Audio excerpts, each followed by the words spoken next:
Hello everybody, welcome to divinely guided 7777। कैसे हैं आप सब लोग। मैं आ गई हूँ एक और फ्रेश रीडिंग के साथ। और आज की रीडिंग में जनाब मैं ये देखूँगी कि what will happen next in 7 days in your love life. Like next day 7 days in your love life कह लें आप इसको, जो भी आपको इसका समझ में आए। यानी कि नेक्स्ट 7 days में आपकी लव लाइफ में क्या पॉसिबिलिटीज़ हैं, क्या एक्सपेक्टेशंस हैं, उसके ऊपर ये रीडिंग होगी। रिगार्डलेस आप रिलेशनशिप कॉन्टेक्स्ट में किसी भी स्टेज और फेज़ में हैं, ये रीडिंग सबके लिए ओपन है।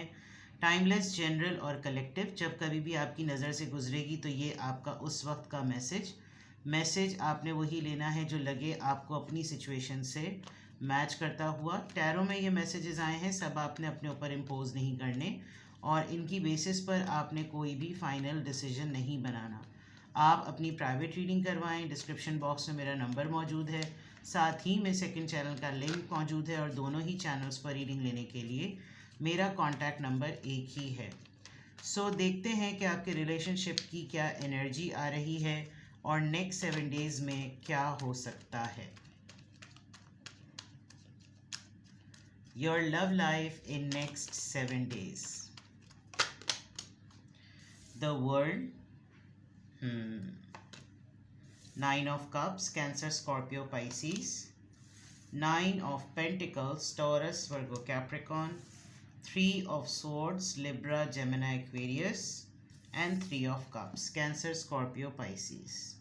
There is a big chance कि अगर आपका long distance relationship है, there is a big chance उस long distance relationship में किसी भी पॉइंट पर आकर आप दोनों के दरमियान कोई ऐसी खामोशी या कोई एक ऐसा टॉपिक जिसके ऊपर आप लोगों को पता है कि ज़िक्र निकला, बात हुई तो तकलीफ़ होगी।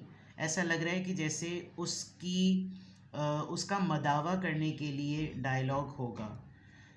बहुत सारे लोग यहाँ पर ऐसे नज़र आ रहे हैं जो लिटरली ट्रैवल करते हुए ट्रैवलिंग में स्टक हैं, ट्रैवल में कहीं फंस गए हैं, जो कि अंडरस्टूड सी बात है। और ऑल ऑफ अ सडन ये पता चलेगा कि अगर ट्रैवलिंग नहीं मुमकिन हो पा रही तो कांटेक्ट इस तरह से होगा कि जैसे dream come true scene. Next 7 days में जो लोग सिंगल्स हैं उनकी तरफ मैं देख सकती हूँ कि कोई बहुत ही ज़्यादा सॉलिड विश फुलफिलमेंट उनकी होने वाली है। कोई ड्रीम कम ट्रू सिनेरियो ज़रूर होगा, स्पेशली जो लोग 30 को क्रॉस कर गए हैं and still they are single. बहुत बड़ा चांस है कि उनकी कोई ना कोई लव लाइफ में प्रोग्रेशन या कोई बहुत बड़ा चार्म और न्यूज़ एक्सपेक्टेड है। There is a big possibility कि जो लोग सिंगल हैं और वो लोग थर्ड पार्टी में थे, उनका अफेयर था और अफेयर रहा था, वो किसी बात पर हर्ट हुए थे, तो वहाँ पर आपका एक तरीके से कॉन्फ्लिक्ट रेजोल्यूशन हो जाएगा।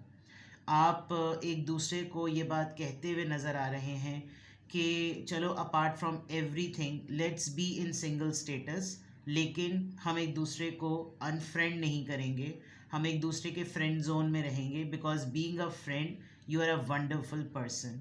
ये शायद आप ख़ुद अपने हाथ से कहेंगे, ये शायद आप ख़ुद इनिशिएट करेंगे कि बस अब मुझे ज़्यादा हर्ट नहीं होना, मेरा सिंगल स्टेटस मेरे लिए काफ़ी है, ये मैंने डिसाइड कर लिया, बिकॉज मुझे पीस चाहिए, मुझे हार्मनी चाहिए। मैं अगर सिंगल हूँ, सफिशेंट हूँ, अट्रैक्टिव हूँ, तो फिर मैं स्टक क्यों रहूँ, मैं हैंग्ड क्यों रहूँ। 9 और 9 इट मीन्स ऑलमोस्ट कोई ऐसा डिसीजन है या कोई ऐसा फेज़ है आपकी लव लाइफ में जो हो सकता है एक सर्टन पीरियड ऑफ टाइम तक आपको अपसेट करे, आपको तकलीफ़ हो, लेकिन इन दी एंड आप एक रिलीफ में आएंगे और इन दी एंड आप एक डिसीजन में आएंगे जिसमें आपको लगेगा चलो finally I am free now. आपका पर्सन आपके साथ कम्युनिकेशन में नज़र आ रहा है कि वो आपसे कम्युनिकेट करेगा, या तो बहुत ही कोई हैपनिंग सरप्राइज न्यूज़ आपको मिलेगी related to your relationship and love life. Otherwise कोई बहुत दूर बैठा हुआ पर्सन जिसके साथ आपके मामलात रहे हैं किसी ऐसी नौइयत के जिसमें मोहब्बत भी थी, दोस्ती भी थी, अफेयर भी एक वक्त में रहा, वो हो सकता है आपके साथ कांटेक्ट में आए with this world card and 9 of cups. आपको एक डिस्टेंट पर्सन के साथ, यानी जो दूर रहता है, यानी लॉन्ग डिस्टेंट रिलेशनशिप के ऊपर आपको बहुत कोई सरप्राइजिंग और ड्रीम कम ट्रू सिचुएशन यहाँ पर नज़र आ रही है. You both will be like friends and आप लोग ज़्यादा कंफर्टेबल नज़र आ रहे हैं जब आप दोनों एक दूसरे को फ्रेंड जोन कर देंगे को जाके अनफ्रेंड करने में.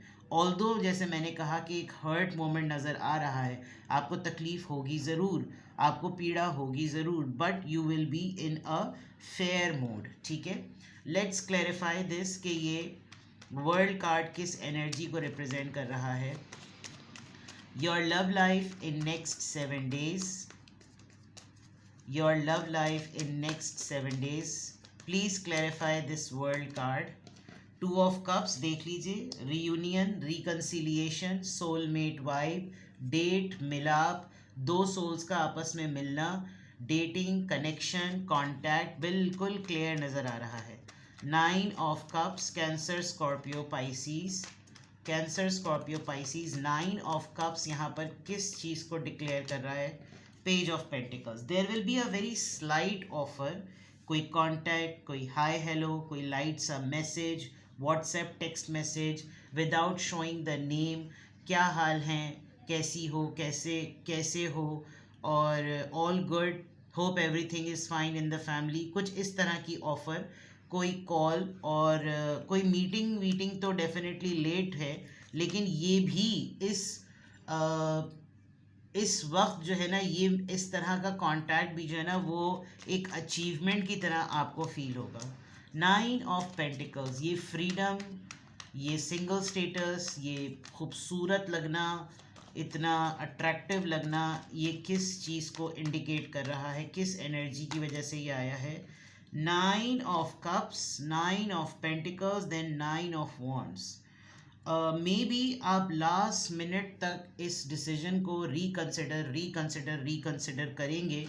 आप किसी एक पॉइंट पर आकर गिव अप नहीं करना चाह रहे, आप लास्ट मोमेंट तक फाइट करना चाह रहे हैं, और आपको लग रहा है कि मैं आखिरी कील जिसे कहते हैं ना ताबूत की, उसको भी गाड़ने तक जो है ना मैं इंतज़ार करूं, और मैं पूरी कोशिश करूं कि मेरी तरफ से हर मुमकिन हद तक कोई ऐसी बदमज़गी वाली बात ना हो, क्योंकि मैं बहुत सारी चीज़ों के ऊपर लेट गो और कॉम्प्रोमाइज़ मैंने कर लिया. बट ये एक ऐसी बात है, ये एक ऐसा ओपिनियन है, ये एक ऐसी थॉट है जिसको मुझे करते हुए 10 दफ़ा सोचना पड़ रहा है. तो हो सकता है कि आपकी लव लाइफ में नेक्स्ट 7 डेज़ में ऐसा हो कि शायद आपकी इस किसी भी अनाउंसमेंट और डिक्लेरेशन पर there is a big possibility कि आपका पर्सन ही होल्ड ऑन हो जाए. 3 ऑफ सोर्ड्स, ये किस चीज़ को इंडिकेट कर रहा है? Please clarify this energy. किस बात पर आप हर्ट होंगे, या कोई थर्ड पार्टी मैटर है, किस बात की आपको तकलीफ़ हुई है, किस मामले में ये मसला आया है? ये एक एक्स्ट्रा कार्ड होता है इस डेक का, the death. You are going to end something, आप किसी चीज़ को एंड कर देंगे. This is the final verdict, this is the final decision. But जैसे ही आप किसी एक चीज़ को एंड करेंगे, you will be beginning also something, आप कुछ नई चीज़ शुरू भी कर रहे हैं. 3 ऑफ कप्स, बहुत ही यूनिक सी बात है कि 999 और 3 साथ आया है. लेट्स सी कि 3 ऑफ कप्स किस चीज़ को प्रेजेंट कर रहा है. Page of cups, there will be a space, एक मार्जिन होगा आपका और आपके पर्सन के दरमियान. It could be an open dialogue, it could be something कि I am still available, please consider me, और सब कुछ ख़त्म करने की ज़रूरत नहीं है, और मुझे गुड लिस्ट में रखो, मुझे गुड बुक में रखो, मुझे बैड कैटेगरी में मत डालो. यानी इस तरह का कुछ नज़र आ रहा है नेक्स्ट 7 डेज़ तक. अब आप दोनों के दरमियान क्या हुआ है, कोई झगड़ा हुआ है, आप लोग नो कांटेक्ट में हैं, आप लोग ब्रेकअप पे जा रहे हैं, जो भी है, but with this death card, with the page of cups, हो सकता है इस पूरे सिनेरियो के बाद, आपकी डिक्लेरेशन के बाद, आपके अनाउंस करने के बाद, आपका पर्सन आपसे ओपन डायलॉग में आए और आपसे एक चांस वो ज़रूर डिमांड करे. ठीक है, your love life in next 7 days में और एक्सप्लोर करते हैं किस तरह के मामलात होने वाले हैं. Your love life in next 7 days, your love life in next 7 days.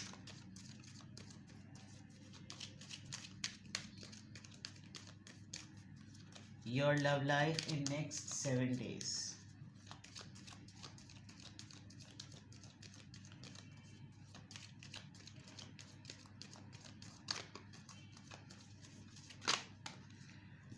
Healing family issues. Love yourself first. You deserve love. Soulmate. मैंने पहले ही कह दिया था, सोलमेट वाइब आ गई है. काफ़ी लवी डवी से कार्ड हैं. देखिए, हो सकता है जब आप कोई इनसे बात करें, आप इनको कुछ बताएं, this person will discuss something about the family. Because आप डिसीजन मोड पर हैं, तो ये पर्सन आपको बहुत ही कोई ऐसी इंटेंस सिचुएशन बताएगा जिसपे हो सकता है कि कुछ मोमेंट के लिए आपको ही गिल्ट ट्रिप में ये डाल दें कि मुझे तो तुम्हारी तरफ से एक्सपेक्टेशन थी कि तुम्हारी तरफ से कोई कंडोलेंस या कोई कंसोलिंग किस्म का कोई मैसेज या कोई कॉल आए. तुम शायद मेरी बॉडी लैंग्वेज से, मेरी बातों से शायद सेंस कर सको कि मैं किसी प्रॉब्लम में हूँ. हो सकता है ये एक मैनिपुलेटिव स्टोरी भी हो, लेकिन कुछ मसला तो है, क्योंकि इनकी लव लाइफ जिनके साथ आप हैं, इनके बच्चों पर कोई बात आई हुई है, अगर तो आप किसी मैरिड पर्सन से डील कर रहे हैं. एंड इफ़ नॉट समथिंग, कुछ पेरेंटल इनहेरिटेंस प्रॉब्लम भी होती है, कुछ पेरेंटिंग के भी पैटर्न्स होते हैं जिसकी वजह से इंसान अपनी पार्टनरशिप को, अपनी लव लाइफ को इफ़ेक्ट करता है. हो सकता है ये उन इश्यूज़ को एड्रेस कर रहे हो कि मैंने भी देखा कि मेरे पेरेंट्स की लाइफ में भी इस तरह के मसले थे, अब मैं रिलेशनशिप में आया हूँ या आई हूँ तो मेरे साथ भी ये प्रॉब्लम्स हो रही हैं. तो let me fix it first कि मुझे इन चीज़ों के लिए सबसे पहले अपने पेरेंट्स से बात करनी पड़ेगी कि आप लोगों की रोल मॉडलिंग को देखते हुए मैंने अपनी लाइफ में अपने पार्टनर के साथ भी कुछ इसी तरह की हरकतें कहीं, जबकि मैं ना उसको छोड़ना चाहता हूँ, बिकॉज यहाँ 3 ऑफ कप्स से नज़र आ रहा है. एंड ये बात ज़रूर है, इस बात को वो सेकंड करेंगे कि सेल्फ़ रिस्पेक्ट उनकी भी है, बिकॉज वो भी एक तरीके से ईगो में आए हुए हैं और आपने भी अपनी सेल्फ़ रिस्पेक्ट को वैल्यू किया है, और दोनों ही इस बात को बहुत ग्रेसफुली अंडरस्टैंड करते हैं कि सबसे पहले अपने आप को प्रायोरिटी देनी चाहिए. लेकिन मोहब्बत एक ऐसा मामला होता है जिसमें कहीं ना कहीं इंसान कॉम्प्रोमाइज़ की तरफ चला जाता है, इसीलिए यहाँ 9 ऑफ वॉन्ड्स आया है. हो सकता है जो ये अपने आपके डिसीजन पर और आपके वर्डिक्ट पर ये जानते हुए कि आप भी तकलीफ़ में होंगे, उसके बावजूद ये अगर आपको कहें कि मुझे फ्रेंड जोन रखो, मुझे अनफ्रेंड ना करो, तो हो सकता है ये आपको कहें कि हाँ, तुम वाकई लवेबल हो और तुम मोहब्बत डिज़र्व करती हो या करते हो, तो तुमको मोहब्बत मिलनी चाहिए और मुझे तुमसे मोहब्बत है. तो एक पॉइंट पर आकर हो सकता है आप थोड़ा सा अपने डिसीजन पर, अपनी थॉट प्रोसेस में शेकी हो भी जाएं, क्योंकि ये सामने वाला आपसे बात करेगा ही इस अंदाज में कि आप थोड़ी देर के लिए थोड़ा सा हिला जुला सा महसूस करेंगे कि ये क्या चक्कर हो रहा है, ये क्या बात हो रही है, तो अच्छे कार्ड्स हैं, कार्ड्स इतने नेगेटिव नहीं हैं, लेकिन ऐसा लग रहा है जैसे बहुत दिनों से आइस ब्रेकिंग की नीड थी, और आइस ब्रेकिंग जब हुई है तो मामला ब्रेकअप के बजाय रिकन्सिडरेशन पर जा रहा है, और रिकन्सिडरेशन में there is a big possibility कि कोई और सिचुएशन निकल कर आ जाए. बिकॉज कुछ पैटर्न्स ऐसे होते हैं, वो इतने प्राइवेट होते हैं कि इंसान अपने पेरेंट्स की कोई हैबिट या कोई इनका मिसकंडक्ट बता भी नहीं सकता अपने पार्टनर को, जब तक बिल्कुल रियल आप उसमें आ जाएं. हालांकि ये गलत बात होती है, क्योंकि कुछ कम ही लोग होते हैं जो पार्टनर के बैकग्राउंड को, उसके फैमिली बैकग्राउंड को, उसके ऑड्स के साथ उसको एक्सेप्ट करें. बहुत कम, ऐसा रेयर होता है, बहुत ही अनकंडीशनल लव में ऐसा होता है.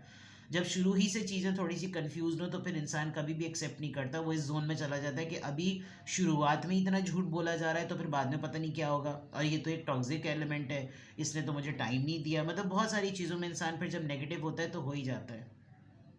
यहाँ मुझे एक चीज़ ये भी नज़र आ रही है कि आप दोनों में से कोई एक अपनी फ्रीडम को लेकर बहुत कंसर्न्ड है.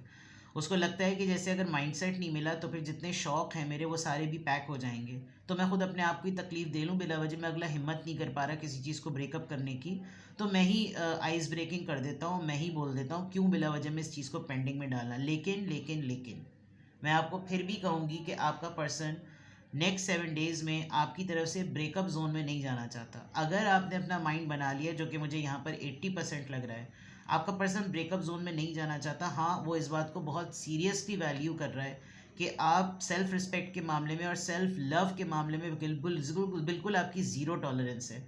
आपको लग रहा है कि जब कोई पार्टनरशिप में है तो उसको प्रोटोकॉल भी मिले, उसको अटेंशन भी मिले, उसको ये फ़ील कराया जाए कि वो मोहब्बत चाहता है, वो मोहब्बत डिज़र्व करता है.